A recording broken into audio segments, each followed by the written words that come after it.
Bora te atualizar sobre o São Paulo com notificação da FIFA por um atraso no pagamento para o Sassuolo. Tem também as últimas do mercado, bastidores, finanças e muito mais. Fala aí pessoal, eu sou Jorge Nicola, bem-vindos a mais um vídeo do canal. Sempre bom ter vocês por aqui, sem perder tempo de pedir para deixar like, se inscrever no canal e ativar as notificações. Bora te falar sobre política do futebol brasileiro tá pegando fogo. É que 20 clubes das séries A e B anunciaram que não vão comparecer à eleição para presidente da CBF, marcada para o próximo domingo. Você sabe, Samir Chald é o único candidato, ou seja, ele será eleito. E esses 20 clubes, liderados por Flamengo, Corinthians e São Paulo, decidiram retalhar o presidente Samir Chald, especialmente por conta do movimento feito por federações. As 27 federações, das 27, 25 fecharam em cima do nome do Samir Chald, impedindo que os clubes levassem adiante a intenção de transformar o Reinaldo Carneiro Bastos, presidente da Federação Paulista, em candidato para a CBF. Os times que já afirmaram que não comparecerão no próximo domingo são América, Atlético Paranaense, Atlético Goianiense, Botafogo, Chapecoense, Corinthians, Coritiba, Cruzeiro, Cuiabá, Flamengo, Fluminense, Fortaleza, Goiás, Inter, Juventude, Mirassol, Novo Horizontino, Santos, São Paulo e Sport. Importante contar que desde esse anúncio que aconteceu na noite dessa quarta-feira, alguns clubes de Série A, de séries A e B, têm relatado ameaças de federações. Algo como, olha, se vocês não comparecerem mesmo, vocês podem ter problemas. Enfim, agora é aguardar cenas dos próximos capítulos. Infelizmente, a política do futebol brasileiro, ela reproduz a política que a gente vê em Brasília e também nos governos e estados. É a coisa mais suja que tem por aqui. Quero falar agora sobre o São Paulo, que precisa de venda ou vendas urgentes para tentar salvar seu caixa.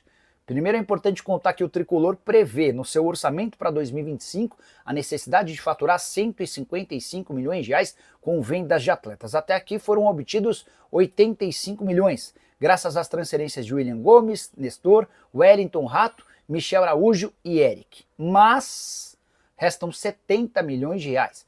E se possível é bom que o São Paulo consiga mais dinheiro, para que o Tricolor tenha a oportunidade de fechar no azul e ter um fluxo de caixa um pouco mais confortável. Uma das possibilidades de saída seria a de Bobadilla, volante paraguaio que chegou a brilhar na temporada passada, mas perdeu espaço nesse ano. Jogador que foi comprado por 10 milhões de reais e tem 60% dos seus direitos econômicos presos ao São Paulo. Se existir uma proposta parecida a essas cifras, o São Paulo deve fazer negócio. Mas onde o Tricolor pode mesmo ganhar dinheiro é com seus jogadores revelados na base e que já estão no profissional. Eu me refiro a Lucas Ferreira, a Alves e a Rian Francisco. Os dois primeiros jogando com muito mais frequência, até por isso mais valorizados. O Rian Francisco, que parecia ser o mais promissor de todos, tem menos oportunidades. Um desses três jogadores deve ser negociado na janela da metade do ano. Você, torcedor do São Paulo, preferiria negociar qual dos três? Já usa o espaço para comentário e registra a sua opinião, beleza? Hora de falar sobre o São Paulo, notificado pela FIFA por conta de uma dívida em relação a Juan. Dívida bem pequena de 200 mil euros.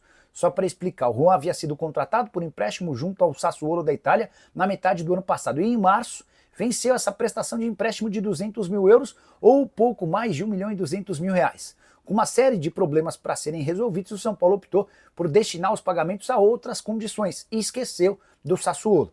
O clube italiano levou o caso à FIFA, que notificou o São Paulo. O Tricolor agora vai ter um tempo curto para fazer essa quitação, sob o risco de tomar um transfer ban. Tendência é que o São Paulo acelere esse processo para não correr o risco de ficar impedido de contratar outros jogadores. E uma das consequências para essa dificuldade, esse problema que virou judicial e agora é uma questão de FIFA, é que o Juan não deve permanecer no São Paulo. O Sassuolo tem se mostrado bastante intransigente, especialmente com essa dívida. A ideia do São Paulo era renovar o contrato de empréstimo do zagueiro brasileiro, mas diante dessa dificuldade é bom que o São Paulo comece a buscar outras alternativas no mercado. Zagueiro que, se comprado, custaria 27 milhões de reais, para mim, valor completamente fora da realidade pro São Paulo e pro nível de atuação do Juan. E você, o que pensa? Gastaria quanto para comprá-lo? Já usa o espaço para comentário e registra a sua opinião, beleza? Hora de falar sobre o São Paulo e essa especulação de que Luiz Ubeldia pode parar no Boca Juniors. A prensa argentina tem especulado alguns nomes para comandar o Boca Juniors no Super Mundial de Clubes. O que eu sei é que Gustavo Quinteiros, que passou recentemente pelo Grêmio, é o favorito, mas há uma ala dentro do Boca que defende a contratação de Luiz Zubeldia. técnico que tem algumas críticas no São Paulo, mas especialmente na Libertadores da América vai muito bem. O trunfo do Boca para tentar tirar o Zubeldia do São Paulo seria a disputa do Super Mundial de Clubes entre junho e julho nos Estados Unidos. Antes de gravar o vídeo, consultei uma fonte são paulina para ver se o tricolor teme perder o Zubeldia. A resposta foi em absoluto, chance zero.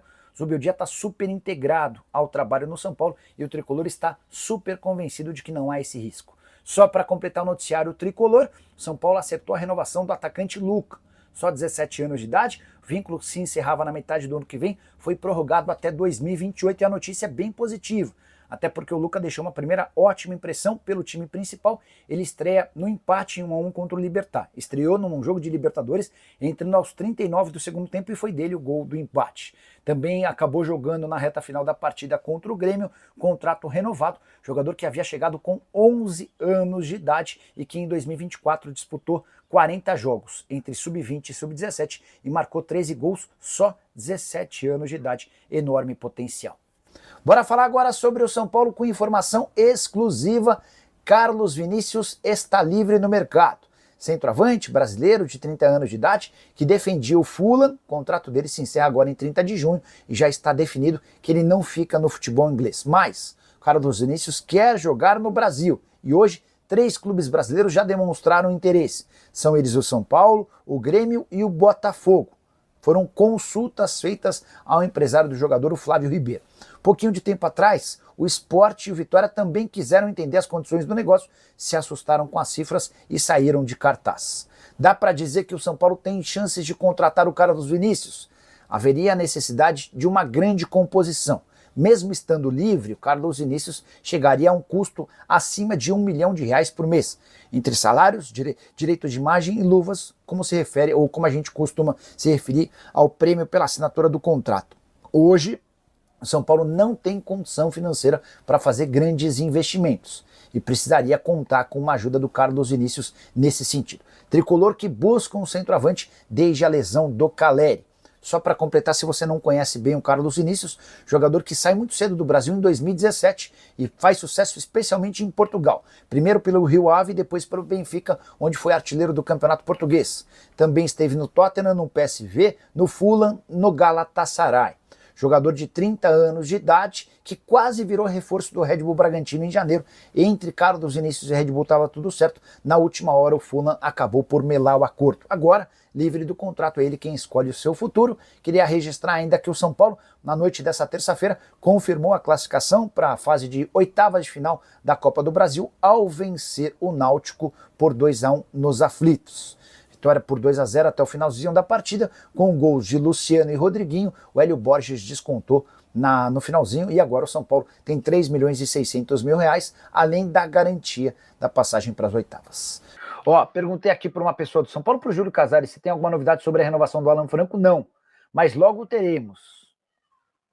Então o presidente do São Paulo parece otimista com a renovação do contrato do Alan Franco. Está dizendo que por agora não tem novidade, mas que em breve vai pintar alguma coisa. Boa noite, Nicola. Se o São Paulo não comprar o Juan Tressoldi, vai ser um livramento e uma dívida a menos. Eu tô com você nessa. Não diria que seria uma catástrofe, mas gastar R$27 milhões no Tressoldi é, para mim, um absurdo. Embora esse não seja o plano do São Paulo, né? O São Paulo está tentando convencer o Sassuolo a prorrogar o empréstimo por mais uma temporada. Ainda que mais para frente a opção de compra se torne uma obrigação, basicamente o que os caras fizeram com o Marcos Antônio. A diferença é que o Marcos Antônio vai custar R$25 milhões e o Tressoldi custaria R$27 milhões. Eu acho o Tressoldi muito menos jogador do que o Marcos Antônio. Ela manda uma mensagem para a diretoria do São Paulo, já que não vai contratar o Thiago Mendes, para ir atrás do William Arão, que está livre no mercado. Severino, o São Paulo assegura que não pode fazer compras de jogadores. Não é o caso do Arão, né? O Arão poderia chegar de graça. Mas a impressão que eu tenho de que o São Paulo hoje só vai investir em jogadores relativamente baratos, ou que cheguem para resolver problemas. E não é muito o caso dessa função de volante, tá? E aí, só para completar, o São Paulo está devendo 300 mil euros de uma parcela que venceu em março pelo empréstimo do Tressoldi. E o Sassuolo, até a partir dessa dívida, está relutando com a ideia de emprestar novamente o jogador. Família, ficamos aqui com aquele giro de notícias do maior clube do Brasil. Claro que a gente tá falando de quem? Estamos falando do maior clube do mundo, São Paulo. Se você ficou no vídeo até agora, não esqueça de deixar like, inscreva-se no canal e ative o sino das notificações para ficar por dentro de todas as atualizações do Tricolor Paulista, tudo bem? E sabe, a gente vai ficando por aqui. Um grande abraço no seu coração, não sei o que mais. Até o próximo vídeo. Vamos embora, vamos tudo, vamos pra cima. Tchau, tchau.